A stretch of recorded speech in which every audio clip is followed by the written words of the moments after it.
ആരാ ഒരു സ്ത്രീ? അവൾക്ക് ഒരുപാട് സവിശേഷതകളുണ്ട്. അവൾക്കേ ഗർഭം ധരിക്കാൻ കഴിയൂ, അവൾക്കേ പ്രസവിക്കാൻ കഴിയൂ, അവൾക്കേ കുഞ്ഞിനെ മുലയൂട്ടാൻ കഴിയൂ. അത് അവളുടെ മാത്രം പ്രത്യേകതയാണ്. ഇത്തരത്തിൽ ഒരുപാട് ലോലമായിട്ടുള്ള സവിശേഷമായിട്ടുള്ള പ്രത്യേകതകൾ ഉൾക്കൊള്ളിച്ചിട്ടാണ് റബ്ബ് സ്ത്രീനെ അങ്ങോട്ട് പറഞ്ഞയച്ചിട്ടുള്ളത്. അവളാൽ ഒരിക്കലും ഒരാൾ വേദനിക്കാൻ പാടില്ല. അപ്പൊ അത്തരത്തിലുള്ള അവസ്ഥയിൽ നമുക്കറിയാം, നബി സല്ലല്ലാഹു അലൈഹി വസല്ലം പറഞ്ഞിട്ടുണ്ട്, ഖിയാറുക്കും ഖിയാറുക്കും ലി അഹ്ലിഹി, നിങ്ങളിൽ ഏറ്റവും ഉത്തമർ നിങ്ങളുടെ കുടുംബത്തോട് മാന്യമായ രീതിയിൽ പെരുമാറുന്നവരാകുന്നു. ഈ മാന്യത, മാന്യമായ രീതി എന്ന് പറയുന്നത് കുടുംബത്തോട് എന്ന് പറയുമ്പോൾ ആ കുടുംബം എന്ന് പറയുന്നത് അവിടെ സ്ത്രീയാണ്. സ്ത്രീയോട് എന്തിനാ അത്രയും മാന്യതയിൽ പെരുമാറേണ്ടത്? അതിൻ്റെ ആവശ്യം എന്താ? അവൾ സവിശേഷമാക്കപ്പെട്ടിട്ടുള്ള റബ്ബിൻ്റെ ഒരു സൃഷ്ടിയായതുകൊണ്ട്. അവളാലാണ് ഈ തലമുറ ഇങ്ങനെ സംസ്കാരത്തോടു കൂടി മുന്നോട്ട് പോകുന്നത്. അപ്പം അവൾ ഒന്ന് മാറിയാൽ മതി. പ്രിയപ്പെട്ടവരെ, നമ്മുടെ സംസാരം ഒന്ന് മാറ്റിയാൽ മതി, നമ്മുടെ ചിന്തകളൊന്ന് മാറ്റിയാൽ മതി. നമ്മുടെ വീട്ടിലുള്ള കുട്ടികളും വന്ന് കയറുന്നവരും നമ്മുടെ കൂടെ ജീവിക്കുന്നവരും നമ്മുടെ സർക്കിളിലുള്ളവരും ഒക്കെ സ്നേഹവും സന്തോഷവും നമുക്ക് തന്നുകൊണ്ടിരിക്കുകയും എല്ലാവരുടെ മനസ്സിൽ ആശ്വാസം ഉണ്ടാവുകയും ചെയ്യും. സമാധാനത്തിൻ്റെ അന്തരീക്ഷമാണ് നമ്മളെപ്പോഴും ഇഷ്ടപ്പെടുന്നത്. ശരിയല്ലേ? ഒരു യുദ്ധം വരുമ്പം ഏറ്റവും കൂടുതൽ പ്രയാസപ്പെടുന്ന, കാരണം നബി സല്ലല്ലാഹു അലൈഹി വസല്ലം യുദ്ധങ്ങളിൽ നിന്ന് വരെ മാറ്റി നിർത്തപ്പെട്ടിട്ടുണ്ടായിരുന്നു സ്ത്രീകളെയും, വൃദ്ധയായിട്ടുള്ള സ്ത്രീകളെയും കുഞ്ഞുങ്ങളെയൊക്കെ. കാരണം അവർക്ക് അവരുടെ കർത്തവ്യങ്ങൾ കൃത്യമായിട്ട് നിർവഹിക്കണം എന്നുണ്ടെങ്കിൽ സമാധാനം വേണം. നമ്മളെപ്പോഴും ചോദിക്കാറില്ലേ, സമാധാനം തരുമോ, ഒരു സമാധാനം തരുമോ? നല്ല നിലക്കും ചോദിക്കും, ദേഷ്യം കൂടി ചോദിക്കും, അല്ലേ? സ്ട്രെസ്ഡ് ആയിട്ടും ചോദിക്കും, കുറച്ച് സമാധാനം തരും. ഒരു സ്ത്രീക്ക് ഏറ്റവും പ്രധാനമായിട്ടുള്ള ആവശ്യം സമാധാനമാണ്. സംഘർഷഭരിതമായ പ്രശ്നങ്ങളിൽ നിന്നും ഭാഗങ്ങളിൽ നിന്നും മാറി നിൽക്കാനാണ് അവൾ എപ്പോഴും ആഗ്രഹിക്കുക. അപ്പൊ അവളായിട്ടാണ് ഈ സംഘർഷം ഉണ്ടാക്കുന്നതും പ്രയാസം ഉണ്ടാക്കുന്നതും. ആ ഒരു അവസ്ഥയിൽ നിന്ന് മാറി നിൽക്കാൻ ആഗ്രഹിക്കുന്ന, കരുതലും കൊടുത്തുകൊണ്ട് മുന്നോട്ട് നിൽക്കാൻ ആഗ്രഹിച്ചുകൊണ്ട് നമ്മൾ പോകണമെന്നുണ്ടെങ്കിൽ നബി സല്ലല്ലാഹു അലൈഹി വസല്ലമയുടെ മാതൃകയിലേക്ക് പോയേ പറ്റൂ. കിതാബുല്ലാ വസുന്നത്തു റസൂലില്ല. എന്താ പരിശുദ്ധ ഖുർആനിൽ പറയണത്? എന്താണ് നബി സല്ലല്ലാഹു അലൈഹി വസല്ലം നമുക്ക് വേണ്ടി പറഞ്ഞു വെച്ചിട്ട് പോയിട്ടുള്ളത്? അഡ്ജസ്റ്റ് ചെയ്യല്ല, അംഗീകരിക്കുക, അണ്ടർസ്റ്റാൻഡ് ചെയ്യുക. എനിക്ക് നല്ല ബുദ്ധിമുട്ടുണ്ട്, ഞാൻ അങ്ങോട്ട് അഡ്ജസ്റ്റ് ചെയ്യാട്ടോ പിന്നെ എന്ന് പറയുമ്പോൾ അതിലൊരു കാപട്യമുണ്ട്, ഇല്ലേ? എനിക്കെൻ്റെ മരുമോളെ തീരെ പറ്റണില്ല, അല്ലെങ്കിൽ എനിക്കെൻ്റെ അമ്മായിമ്മനെ കൊണ്ട് തീരെ വയ്യ, എനിക്കെൻ്റെ ഭർത്താവിനെ തീരെ ഉൾക്കൊള്ളാൻ പറ്റുന്നില്ല, പിന്നെ ഞങ്ങളവിടെ അഡ്ജസ്റ്റ് ചെയ്ത് പോവാണ്. ബന്ധങ്ങളിൽ അഡ്ജസ്റ്റ്മെൻറ്റ് പാടില്ല. അഡ്ജസ്റ്റ്മെൻറ്റിൽ ഒരു കാപട്യമുണ്ട്. കഴിയില്ല, പറ്റൂല, എന്നാലും ഒപ്പിച്ചു പോവാന്ന്. ഒപ്പിച്ചല്ല പോണ്ടേ. നബി സല്ലല്ലാഹു അലൈഹി വസല്ലം നമ്മളെ പഠിപ്പിച്ചത് മനസ്സിലാക്കിക്കൊണ്ട് മുന്നോട്ട് പോകാനാണ്. ഒരു വ്യക്തിയുടെ കഴിവുകേടും മനസ്സിലാക്കാം, കുഴപ്പമില്ല. അണ്ടർസ്റ്റാൻഡ് ചെയ്യുമ്പം ഒരു പ്രശ്നമില്ല. ഇദ്ദേഹത്തിന് ഇത്രയേ പറ്റൂ, ഇതാണ് ഇദ്ദേഹത്തിൻ്റെ കഴിവുകൾ, ഇതാണ് ഇവളുടെ കഴിവുകേടുകൾ, ഇതിന് ഞാൻ ഉൾക്കൊള്ളുന്നു, മനസ്സിലാക്കുന്നു. എന്ത് സുന്ദരാണ്, എന്ത് രസാണ്. എൻ്റെ മരുമോൾക്ക് ചില ശീലങ്ങളുണ്ട്, ആ ശീലങ്ങൾ അവൾ ശീലിച്ചു വന്നതാണ്, അത് ഞാൻ ഇപ്പോൾ ഉൾക്കൊള്ളുന്നു. മെല്ലെ മെല്ലെ മെല്ലെ മെല്ലെ അത് മാറ്റിയെടുക്കാനുള്ള ശ്രമങ്ങൾ തുടരാം. അങ്ങനെ വേണ്ടത്. അപ്പോൾ അവിടെ അഡ്ജസ്റ്റ് ചെയ്യല്ല, അതിനെ ഉൾക്കൊണ്ടു, മനസ്സിലാക്കി. ഞാൻ എൻ്റെ മരുമോളെ സ്നേഹിക്കുന്നു, ഞാൻ എൻ്റെ ഭർത്താവിനെ സ്നേഹിക്കുന്നു, ഞാൻ എൻ്റെ മക്കളെ സ്നേഹിക്കുന്നു, ഞാൻ എൻ്റെ അമ്മായിമ്മയെ സ്നേഹിക്കുന്നു, എൻ്റെ ഭർത്താവിൻ്റെ പെങ്ങന്മാരെ സ്നേഹിക്കുന്നു. എന്തുകൊണ്ടാണ്? എനിക്കവർ ഒരുപാട് ജോലി എടുത്ത് തരുന്നത് കൊണ്ട്. എൻ്റെ അമ്മായിമ്മ എനിക്ക് വേണ്ടി രാവിലെ നേരത്തെ എണീച്ച് എല്ലാ സാധനങ്ങളും ഒരുക്കി തരുന്നത് കൊണ്ട്. എൻ്റെ ഭർത്താവ് എനിക്ക് ശമ്പളം കിട്ടുന്ന സമയത്ത് പണം തരുന്നത് കൊണ്ട്, ചുരിദാർ വാങ്ങി തരുന്നത് കൊണ്ട്. ഞാൻ എൻ്റെ മക്കളെ സ്നേഹിക്കുന്നത് ഒരു കാലത്ത് അവർ തിരിച്ചെന്നെ നോക്കുമല്ലോ, സ്നേഹിക്കുമല്ലോ എന്നുള്ളത് കൊണ്ട്. ഇതല്ല, ഞാൻ എൻ്റെ ഉമ്മയെ സ്നേഹിക്കുന്നത് എൻ്റെ ഉമ്മയായതുകൊണ്ട്. ഇങ്ങനെ ഒന്ന് സ്നേഹിക്കാൻ പഠിച്ചു നോക്കി. ഞാൻ എൻ്റെ മകനെ സ്നേഹിക്കുന്നത് എൻ്റെ മകനായതുകൊണ്ട്. ഒരു പ്രായം എത്തുമ്പം അവൻ എനിക്ക് ചിലതൊക്കെ ചെയ്തു തരും, എന്നെ നോക്കാൻ അവനുണ്ടാകും. അതുകൊണ്ട് ഞാൻ അവനെ ഇപ്പം നല്ലോണം സ്നേഹിക്കണം. അവൻ എന്നെ നോക്കാൻ പ്രായമാകുമ്പോഴേക്കും ഞാൻ ഇല്ലാതായി പോയാലോ? ആ സ്നേഹം വേസ്റ്റ് ആയില്ലേ? അങ്ങനെ വേസ്റ്റ് ആയി സ്നേഹിക്കേണ്ട ആവശ്യമുണ്ടോ? വേണ്ട. അൺകണ്ടീഷണൽ ലവ് നബി സല്ലല്ലാഹു അലൈഹി വസല്ലം പഠിപ്പിച്ചതാ അല്ലേ?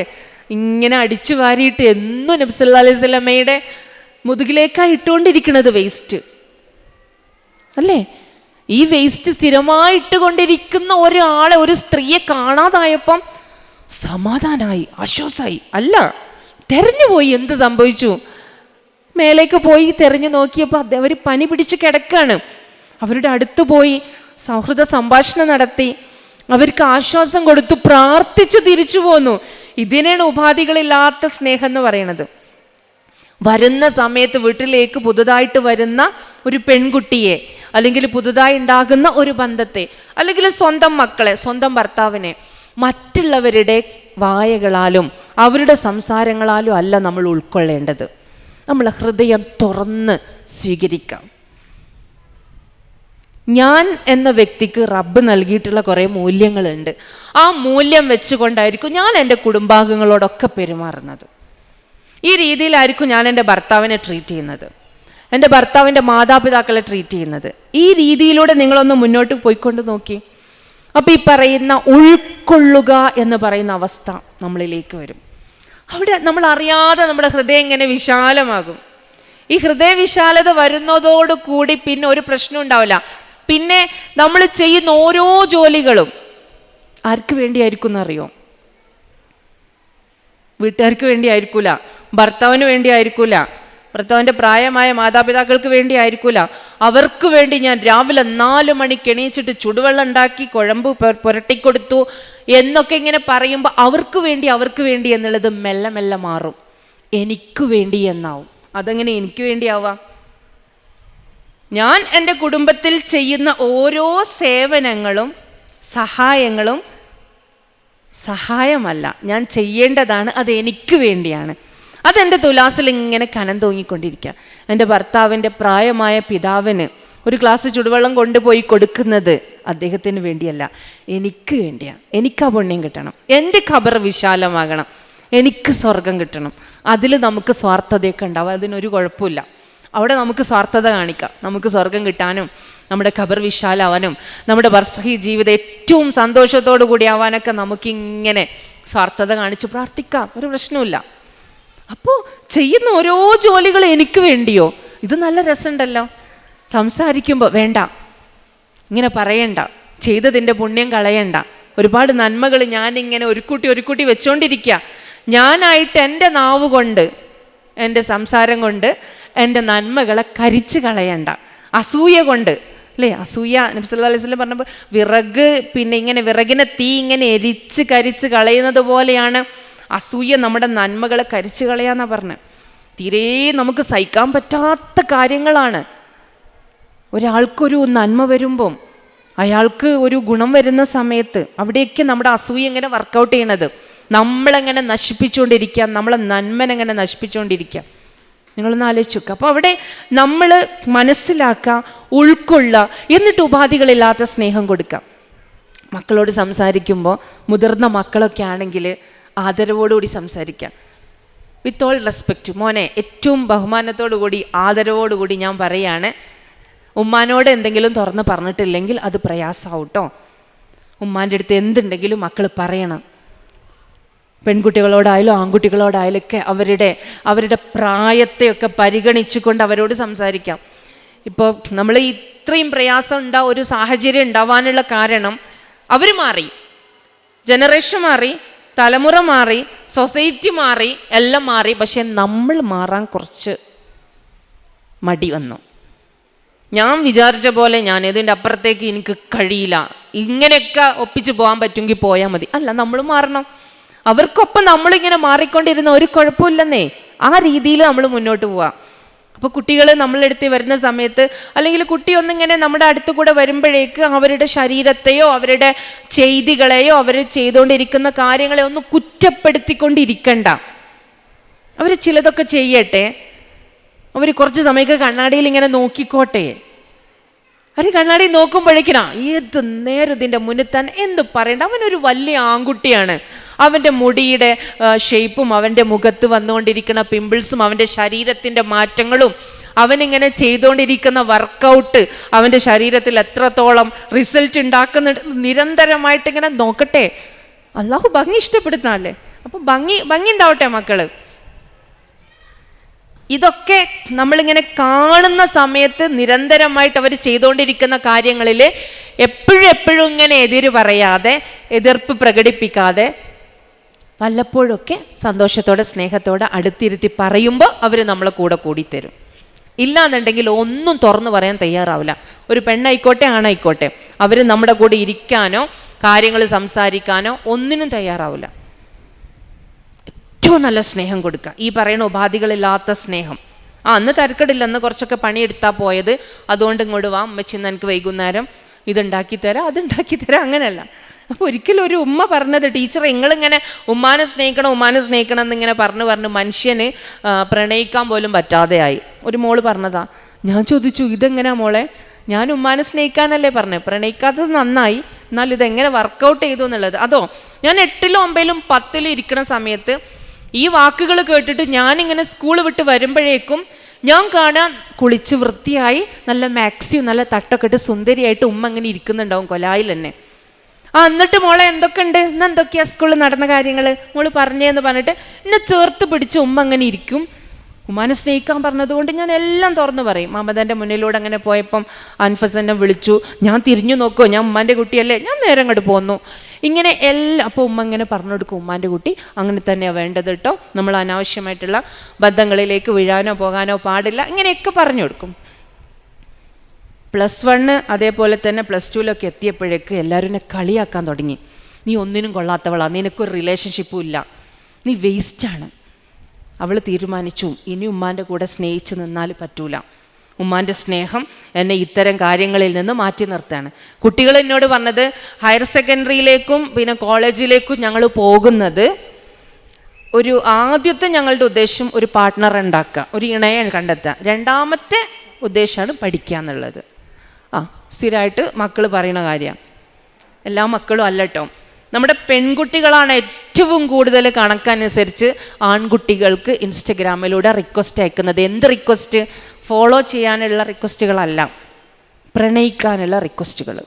നോക്കുക, നമ്മുടെ പെൺകുട്ടികളുടെയൊക്കെ ഇൻസ്റ്റഗ്രാമൊക്കെ ഒന്ന് തുറന്നൊക്കെ നോക്കുക, ആരോടൊക്കെയാണ് എപ്പോഴൊക്കെയാണ് ചാറ്റ് ചെയ്യുന്നത്. നമ്മുടെ ഫോണിൽ നിന്നും അവരുടെ ഇൻസ്റ്റഗ്രാം നമുക്ക് അവൈലബിൾ ആയിരിക്കണം. അപ്പോൾ അവർ നോക്കുന്ന സമയം തന്നെ നമുക്കത് നോക്കാൻ പറ്റണം. ഏറ്റവും കൂടുതൽ പെൺകുട്ടികളാണ് ഈ കാര്യങ്ങൾ ചെയ്തുകൊണ്ടിരിക്കുന്നത് എന്നുള്ളതാണ്. എന്നിട്ട് അവൻ അതിന് തിരിച്ച് മറുപടി കൊടുക്കാഞ്ഞാൽ എനിക്ക് വലിയ ജാടയാണ്, ഒരു മറുപടി തരാൻ പോലും എനിക്കാവില്ല. അപ്പം അവൻ എന്നുള്ള ആ ഒരു രൂപം ഇങ്ങോട്ട് ഉണരുകയാണ്. ജാടയോ അതൊന്നും ഉണ്ടാകാൻ പറ്റില്ല, ഞാനും സ്നേഹിക്കേണ്ടവനാണ്, തിരിച്ചു പോവാണ്. വലിയ വലിയ ലക്ഷ്യങ്ങളാണ് തകർന്നു പോണത്. അവന് ഒരുപാട് പുസ്തകങ്ങളൊക്കെ വായിച്ച് അവൻ്റെ ഏറ്റവും വലിയ ഗോളിലേക്ക് ഇങ്ങനെ പോകുന്ന വഴിക്കാണ് നമ്മുടെയൊക്കെ കൂടെയുള്ള, നമ്മുടെയൊക്കെ അടുത്തുള്ള, നമ്മുടെയൊക്കെ മക്കൾ, പെൺകുട്ടികൾ അവരിങ്ങനെയുള്ള ബന്ധങ്ങൾ ആഗ്രഹിക്കുന്നത്. ഇവള് പറഞ്ഞു, +2ലെത്തിയപ്പോൾ ഞാൻ വിട്ടില്ല. ഒരു ദിവസം ഏകദേശം റിലേഷൻഷിപ്പിൻ്റെ വക്കിലെത്തി.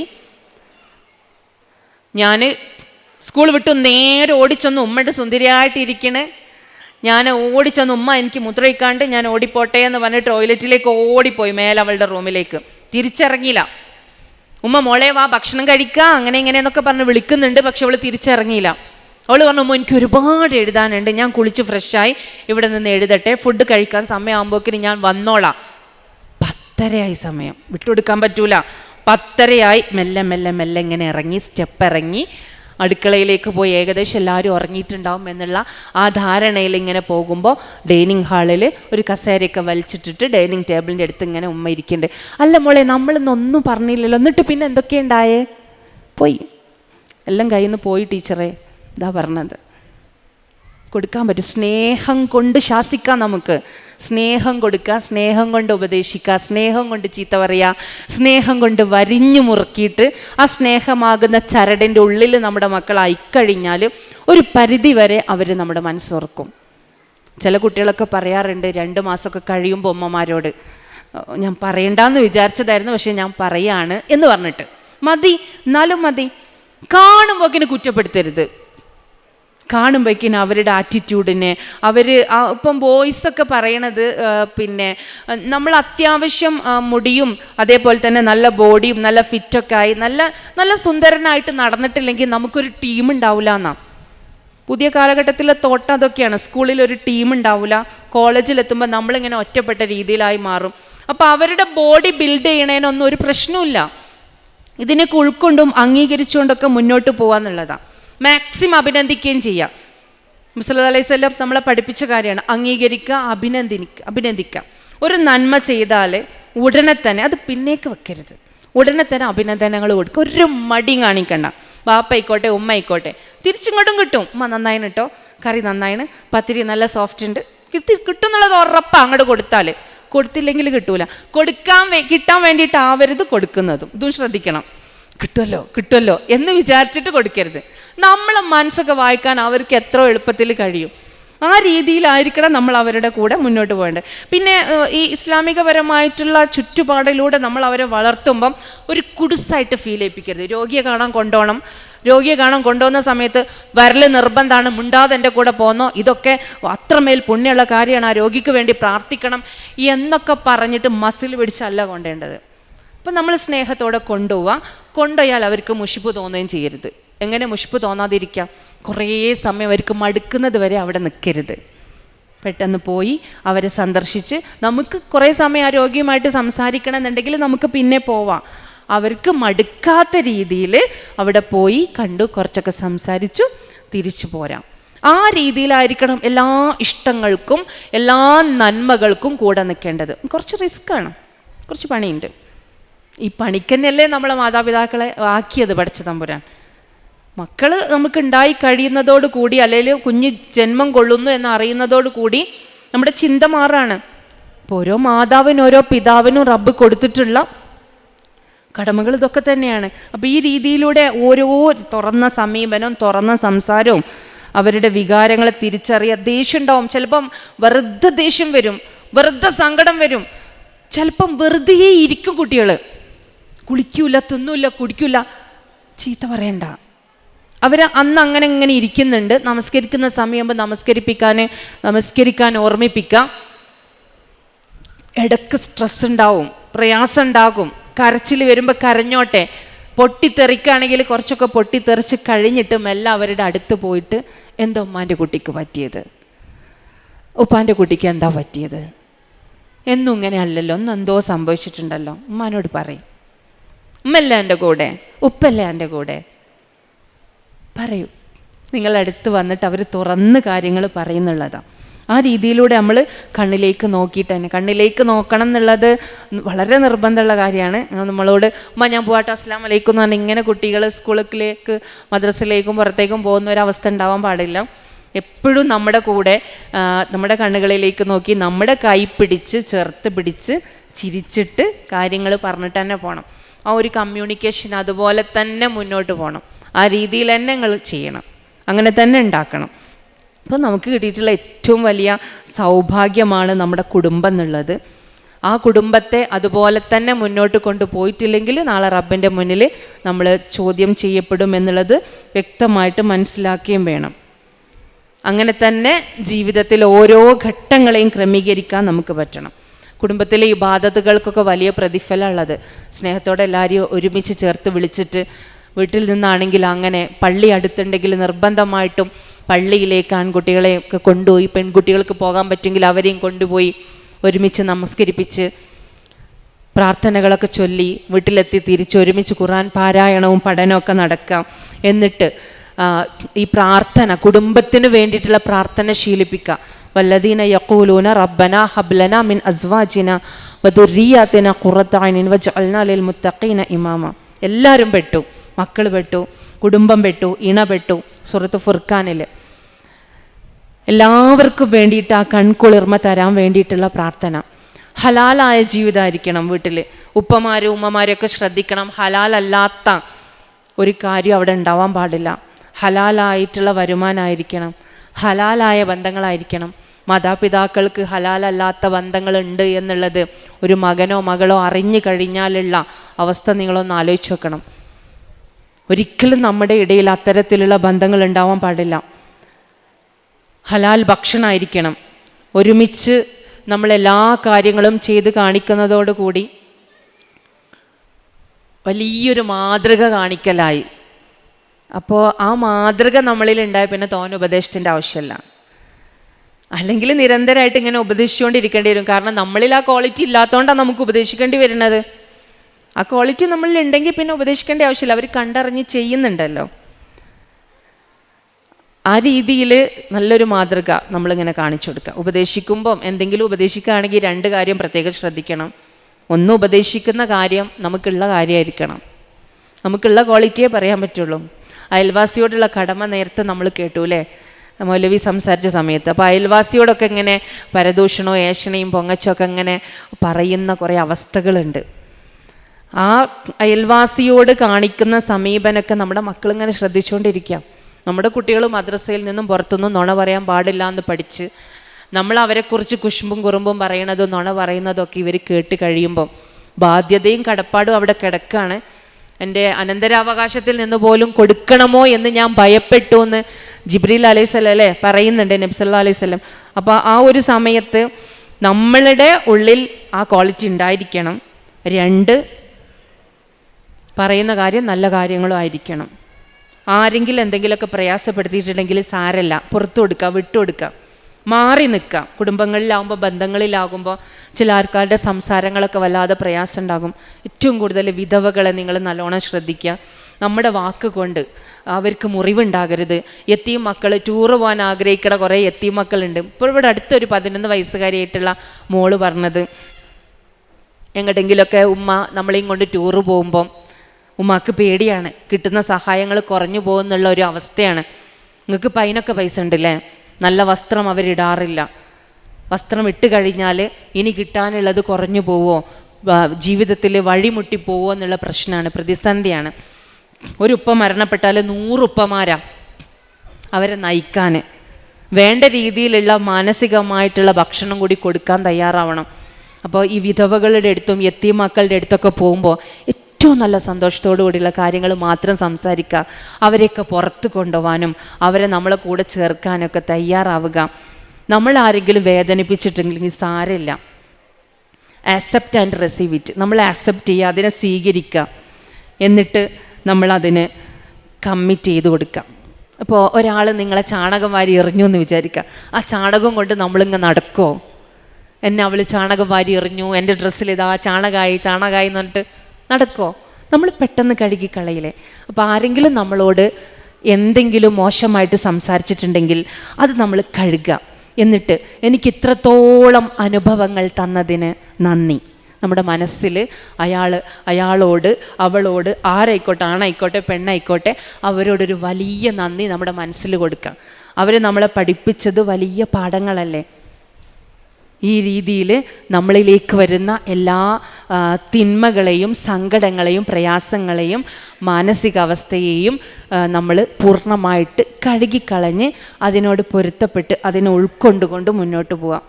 ഫോമോ കുട്ടികൾക്കറിയാം, റീൽസും സ്റ്റാറ്റസും സ്റ്റോറിയും നോക്കുന്ന സമയത്ത് എൻ്റെ വീട്ടിൽ ഇതൊന്നുമില്ലല്ലോ, ഞങ്ങളിങ്ങനെയൊന്നുമില്ലല്ലോ എന്ന് നമ്മൾ കുട്ടികൾക്ക് പലപ്പോഴും തോന്നാം. ആ ഫോമോയെ നമ്മൾ ജോമോ ആക്കി മാറ്റണം. JOMO of missing out. അവിടെ എന്തെങ്കിലുമൊക്കെ നടന്നോട്ടെ, അവർ സെലിബ്രേറ്റ് ചെയ്തോട്ടെ, അവർ ടൂറ് പോയിക്കോട്ടെ. I am happy with my family, എനിക്ക് കുഴപ്പമില്ല, എനിക്കതിൽ സന്തോഷമേ ഉള്ളൂ. ഈ രീതിയിലേക്ക് നമ്മുടെ മക്കളുടെ മാനസികാവസ്ഥയെ ആക്കാൻ ഒരു മാതാവിനും പിതാവിനും അവർ വിചാരിച്ചാൽ അത് പറ്റും എന്നുള്ളത് ഉറപ്പാണ്. മാക്സിമം ഇത്തരത്തിലുള്ള ഡിജിറ്റൽ മീഡിയകളിൽ നിന്നൊക്കെ മാറി നിൽക്കുക. ഫാസ്റ്റിങ് നമുക്കറിയാം, നോമ്പ് നോൽക്കുന്നത് പോലെ ഒരു ദിവസം സ്റ്റോറി ഫാസ്റ്റിംഗ് ആയിക്കോട്ടെ, സ്റ്റോറി കാണണ്ട. പിറ്റേത്തെ ദിവസം ഇൻസ്റ്റഗ്രാം മൊത്തത്തിൽ ഫാസ്റ്റിങ്, രണ്ടാമത്തെ ദിവസം സ്റ്റാറ്റസ് ഫാസ്റ്റിംഗ്, പിന്നെ വാട്സപ്പ് ഫാസ്റ്റിംഗ്, ഒരു ദിവസം മൊബൈൽ ഫാസ്റ്റിംഗ് നടത്തി നോക്ക്. ഇഷ്ടം പോലെ സമയമുണ്ടാവും കൂടെ കൂടാനും കൂടിച്ചേരാനും ഇടപഴകാനും സ്നേഹം അങ്ങോട്ടും ഇങ്ങോട്ടും പങ്കുവെക്കാനും. അത്രത്തോളം സുന്ദരമായിട്ട് നമുക്ക് ജീവിക്കാൻ അറിയാമെങ്കിൽ റബ്ബ് അനുഗ്രഹിക്കുമാറാകട്ടെ. വഹ്ർ ദഅ്വാനാ അൽഹംദുലില്ലാഹി റബ്ബിൽ ആലമീൻ. അസ്സലാമു അലൈക്കും വറഹ്മത്തുള്ളാഹി വബറകാതുഹു.